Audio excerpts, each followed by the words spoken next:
Prime Minister, I see you have already mastered the essential craft of the European politician, namely the ability to say one thing in this Chamber and a very different thing to your home electorate. You have spoken here about free trade and amen to that. Who would have guessed, listening to you just now, that you were the author of the phrase British jobs for British workers, and that you have subsidised, where you have not nationalised outright, swathes of our economy, including the car industry and many of the banks? Perhaps you would have more moral authority in this House if your actions matched your words.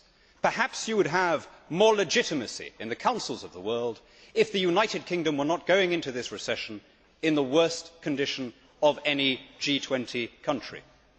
The truth, Prime Minister, is that you have run out of our money. The country as a whole is now in negative equity. Every British child is born owing around £20,000.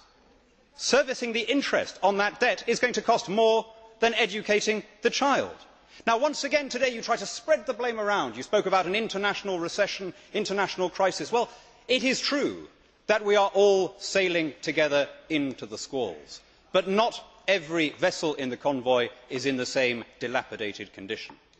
Other ships used the good years to caulk their hulls and clear their rigging, in other words, to pay off debt. But you used the good years to raise borrowing yet further.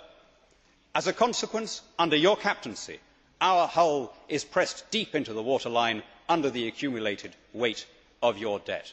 We are now running a deficit that touches 10% of GDP, an almost unbelievable figure.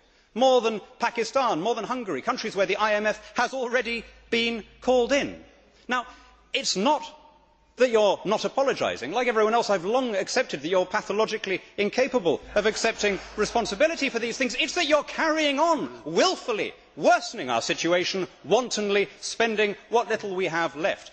Last year, in the last 12 months, 100,000 private sector jobs have been lost, and yet you created 30,000 public sector jobs. Prime Minister, you cannot carry on forever squeezing the productive bit of the economy in order to fund an unprecedented engorgement of the unproductive bit. You cannot spend your way out of recession or borrow your way out of debt. And when you repeat in that wooden and perfunctory way that our situation is better than others, that we are well placed to weather the storm, I have to tell you, you sound like a Brezhnev era apparatchik giving the party line. You know, and you know that we know that it is nonsense. Everyone knows that Britain is worse off than any other country as we go into these hard times. The IMF has said so. The European Commission has said so.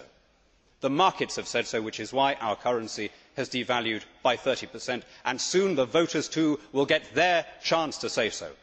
They can see what the markets have already seen, that you are the devalued Prime Minister of a devalued government.